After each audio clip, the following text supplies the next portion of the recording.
Continuando aqui, ainda com probabilidade, dois casos especiais aí de probabilidade são os que, que nós chamamos de probabilidade de um evento complementar e probabilidade da união de dois eventos. Isso aqui tem uma ligação direta com a questão do conjunto complementar, como o evento é um conjunto.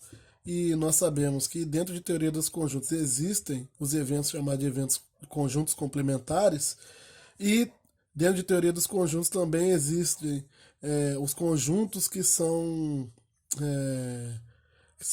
criados, não diria nem criados, que são resultados da união de outros dois conjuntos. Então é óbvio que nós poderemos também calcular a probabilidade de um conjunto que é o complementar de outro, ou de um evento que é o complementar de outro, e a probabilidade da união de dois eventos, porque dois eventos, a união de dois eventos nada mais é do que a união de dois conjuntos.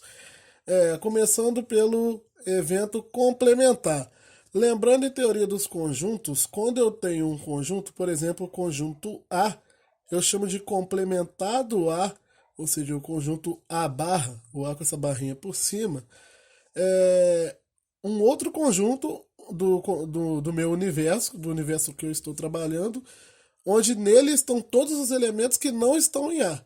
Ou seja, o conjunto A possui uma determinada quantidade de elementos e o A barra, que é o complementar de A, vai ter uma outra quantidade de elementos que são todos os outros elementos do meu universo que não pertencem ao conjunto A. E no caso aqui dos eventos vai funcionar da mesma forma. Um evento complementar é o evento que eu estou querendo que aconteça o contrário de um outro evento ao qual eu estou chamando ele de complementar. Por exemplo, imagina que eu tenho uma empresa que produz um determinado produto. Ela faz um lote lá, produz uma determinada quantidade de produtos em um lote, vamos supor de 20 peças. Eu estou produzindo liquidificadores. Aí, num determinado lote, eu sei que foram produzidos 4 liquidificadores defeituosos e 16 liquidificadores bons, ou seja, eram 20 no total, 16 saíram defeituosos e, perdão, 16 saíram normais e 4 saíram defeituosos. Qual a probabilidade? Eu poderia te perguntar assim: qual a probabilidade de eu escolher ao acaso um liquidificador desse lote e esse liquidificador ser defeituoso? Ou uma outra pergunta seria eu fazer: qual a probabilidade de eu retirar um liquidificador desse lote e ele não ser defeituoso? Observa que o ser defeituoso é o contrário do não ser defeituoso, ou seja, a probabilidade para esse caso simples seria 4 vinte-avos de ser defeituoso e 16 vinte-avos não ser defeituoso. Só que o não ser defeituoso é a mesma coisa de que se eu tivesse perguntado qual a probabilidade dele ser perfeito, ou seja, dele ser um liquidificador normal, seria também 16 vinte-avos. Esse tipo de situação eu estou tratando aí, estou trabalhando com eventos que são considerados complementares um do outro dentro de um determinado universo, de um conjunto universo que eu estou trabalhando ali. E existe uma probabilidade para se trabalhar com eventos. Existe uma propriedade ou uma formulinha para se trabalhar com eventos complementares, quando dois eventos são complementares. Se eu tenho um evento A e o complementar dele, o A barra, existe uma relação que fala o seguinte, que a probabilidade de A mais a probabilidade de A barra, ou seja, do complementar de A, vai ser sempre igual a 1, a soma dessas duas coisas. Lembra do exemplo que eu dei anteriormente? Eu tenho lá um conjunto de parafusos, perdão, um conjunto de liquidificadores, e liquidificadores onde 4 são defeituosos e 16 são perfeitos ou normais. A probabilidade de sair defeituoso é 4 vinte-avos. a probabilidade de sair perfeito é 16 vinte-avos. Quando eu somo as duas coisas aqui, o que vai acontecer? 20 sobre 20, que é igual a 1. Isso aqui sempre vai acontecer quando eu estiver trabalhando com eventos complementares.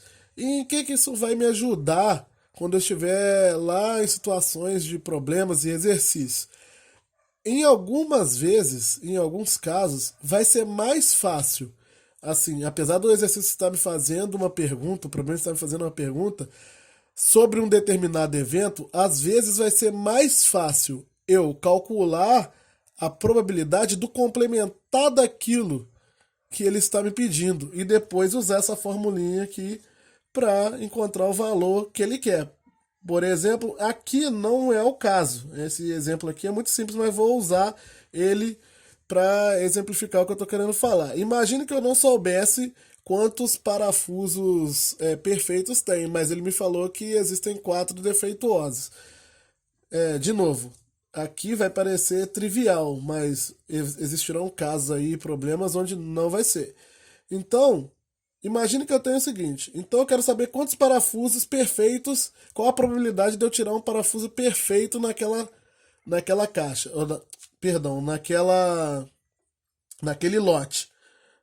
E eu tô falando de parafusos, é porque eu tô com esse exemplo, ele aparece muito com esse tipo de coisa. E eu tava lendo há pouco tempo atrás, antes de montar essa aula aqui, tava dando um exemplo justamente sobre parafusos, e eu usei aí os liquidificadores, aí acabou confundindo, mas não importa. O que importa é você ter um produto, liquidificadores, parafusos, ferro de passar, telefones, um produto que foi produzido um lote de 20 elementos desse produto, onde 4 são defeituosos, 16 são normais.